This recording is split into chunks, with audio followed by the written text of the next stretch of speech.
શાસ્ત્રોમાં વૃક્ષોને માત્ર પ્રકૃતિનો ભાગ જ નહીં પરંતુ દેવતાઓનું સ્વરૂપ માનવામાં આવ્યું છે. કહેવાય છે કે દરેક વૃક્ષમાં કોઈ ને કોઈ દેવતાનો નિવાસ હોય છે અને દેવતાઓને વૃક્ષો અતિ પ્રિય હોય છે. વૃક્ષો માત્ર ધાર્મિક દ્રષ્ટિએ જ નહીં પરંતુ માનવ જીવન માટે પણ ખૂબ જ મહત્વ ધરાવે છે. તો આવું જાણીએ કે કઈ રાશિના જાતકોએ કયું વૃક્ષ વાવવું શુભ માનવામાં આવે છે. જજાગ્રતો દૂરમુદયતિ દૈવં તદુસુપ્તસ્ય તથૈવૈતિ દુરંગમન જ્યોતિકાન જ્યોતિરેકંતન્મે મનઃ શિવ સંકલ્પમસ્તુ. જય ભગવાન મિત્રો, હું છું પ્રફુલભાઈ પંડ્યા. ભક્તિ સંદેશ કાર્યક્રમની અંદર આપનું સ્વાગત છે. દર્શક મિત્રો, આજે મારે વાત કરવી છે વૃક્ષારોપણ વિશે. વૃક્ષરોપણ કરવાના આજના ઉપાય તમને કહીશ. કઈ રાશિના વ્યક્તિઓએ કયું છોડને વાવવું જોઈએ, વૃક્ષ વાવવાથી શું લાભ થાય છે. એવું કહેવાય છે કે છોડમાં રણછોડ, છોડની અંદર રણછોડ બિરાજમાન છે, ભગવાન નારાયણ બિરાજમાન છે. વૃક્ષમાં પણ અલગ અલગ દેવી દેવતાઓનો વાસ હોય છે. દરેક દેવી દેવતાઓને અલગ અલગ વૃક્ષો પણ પ્રિય હોય છે. જેમ કે આપણે વાત કરીએ, લક્ષ્મીજીને પ્રિય વૃક્ષ બીલી વૃક્ષ, બીલીનું વૃક્ષ જે છે લક્ષ્મીજીને બહુ પ્રિય છે. અને બીલીનું પાન જે છે એ શિવજીને અર્પણ થાય છે. ધતુરાનું પુષ્પ શિવજીને અર્પણ થાય છે. શમીનું વૃક્ષ ભગવાન શનિદેવને પ્રિય છે. પીપલનું વૃક્ષ ભગવાન ઠાકોરજીને પ્રિય છે. એટલે ગીતામાં લખ્યું છે કે હે અર્જુન, અસ્વસ્થમાં પીપલ હું છું, આવું ભગવાન કહે છે અર્જુનને. પીપલનું વૃક્ષ કોઈ નોર્મલ વૃક્ષ નથી. એવું કહેવાય છે કે તમામ વૃક્ષોનો રાજા એ છે પીપલનું વૃક્ષ. કે પીપલના વૃક્ષની અંદર સમસ્ત દેવી દેવતાઓની તાકાત છે. તમે પિતૃઓને ઉદ્દેશીને અમાસના દિવસે તો પાણી અર્પણ કરો, તમારા પિતૃઓને પહોંચે. જ્યાં વૃક્ષ છે, વૃક્ષ એટલે એક પ્રકારે સજીવન કહેવામાં આવે છે. જેમ શાસ્ત્રની અંદર લખ્યું છે કે 84 લાખ પ્રકારના યોની, એની અંદર અમુક યોની જે છે એ જલ સ્થળ, અમુક જલની અંદર અમુક જીવો છે, અમુક સ્થળ એટલે જમીન ઉપર જે જીવો છે, જેમાં મનુષ્ય એ પણ એક જીવ છે અને વૃક્ષ પણ એક સજીવ કહેવામાં આવે છે. વૃક્ષમાં પણ જીવ છે. ઘણી વખત આપણે કહીએ કે ભાઈ, ઘણા લોકો કે શાસ્ત્રીજી અમે આ વૃક્ષને કાપવું છે, બને ત્યાં સુધી વૃક્ષને કોઈ કાપવા નહીં, કેમ કે સજીવ છે. જેમ કોઈ વ્યક્તિનું આપણે વધ કર્યા બરાબર એ વૃક્ષને કાપી કહેવાય. એટલે વૃક્ષને કાપવાથી પણ પાપ લાગતું હોય છે.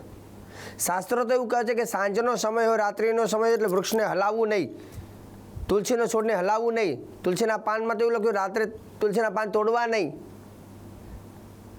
તુલસીનો પાન છે ને, તુલસી તો પાછો તુલસીનો વૃક્ષ તો લક્ષ્મીનો વૃક્ષ કહેવામાં આવે છે. આસોપાલવ વૃક્ષ જે છે જેને અશોક વૃક્ષ કહેવામાં આવે છે. જે વૃક્ષ વાવવાથી શોકમાંથી મુક્તિ મળે, દુઃખમાંથી મુક્તિ મળે, એને અશોક વૃક્ષ એટલે આસોપાલવ કહેવાય. કેળના વૃક્ષની અંદર દેવગુરુ બૃહસ્પતિનો વાસ છે. કેળના વૃક્ષની અંદર કેળનું વૃક્ષ બહુ પવિત્ર ગણવામાં આવે છે. તમે જોજો સત્યનારાયણની કથા હોય કે કંઈ પણ હોય, યજ્ઞ યાગાદિ હોય તો કેળના વૃક્ષો, કેળનું પાન ઉપયોગ કરવામાં આવે છે, કેમ કે એમાં દેવગુરુ બૃહસ્પતિનો વાસ છે. તો આપણે વૃક્ષો વાવવાથી પણ મનુષ્યના ગ્રહો પણ મજબૂત થાય છે, કેમ કે વૃક્ષોમાંથી એ કાષ્ટ બને. અને કાષ્ટમાં ઘણી વખત આપણે કહીએ કે ભાઈ સૂર્ય ભગવાન માટે આંકડાનું કાષ્ટ હવનમાં હોમવામાં આવે અથવા અર્કનું પુષ્પ મૂકવામાં આવે તો સૂર્ય પ્રસન્ન થાય. એમ દરેક નવે નવ ગ્રહોને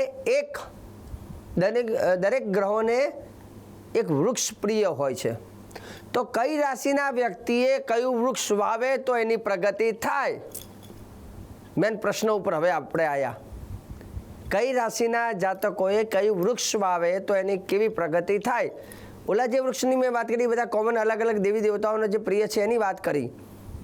પણ હવે મેન મુદ્દા ઉપર આપણે આવીએ છીએ કે ભાઈ કોની કઈ રાશિ છે અને કયું વૃક્ષ વાવવું જોઈએ પ્રગતિ માટે. અને એ વૃક્ષ વાવવાથી પ્રગતિ ચોક્કસ થતી હોય છે. વૃક્ષારોહણ તો આપણે કરતા હોઈએ છીએ, વૃક્ષ આમના અમે વાવવા જોઈએ, પણ જો તમારા માટે કયું વૃક્ષ વાવો છો એ તમને ખબર પડી જાય તો એ વૃક્ષ વાવવાથી તમારો એક ગ્રહ મજબૂત બની જાય છે. તો આપણે વાત કરીએ મેષ રાશિ. મેષ રાશિ એટલે અ, લ અને ઈ અક્ષર. તો મેષ રાશિના જે કોઈ વ્યક્તિ હોય એ લોકોએ પોતાની પ્રગતિ ચાહતા હોય તો આંબાના વૃક્ષ વાવવા,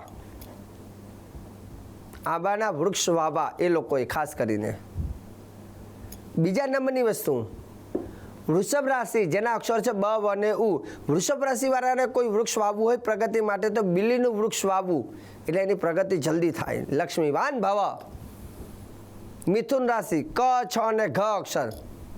મિથુન રાશિવાળા વ્યક્તિએ પ્રગતિ ચાહતા હોય તો પીપળનું વૃક્ષ વાવવું, પીપળનું વૃક્ષ વાવી એની સેવા એને ઉછેર કરવાથી મતલબ એને મોટો કરવાથી એની મિથુન રાશિનું પ્રગતિ થાય છે. કર્ક રાશિ દ અને હ અક્ષર. કર્ક રાશિવાળા વ્યક્તિઓ ખાસ કરીને મોગરાનું વૃક્ષ વાવવું, અને મોગરાના વૃક્ષ વાવવાથી એમનો ચંદ્ર મજબૂત થાય છે અને ચંદ્ર બલવાન થાય તો એમની પ્રગતિ થાય છે.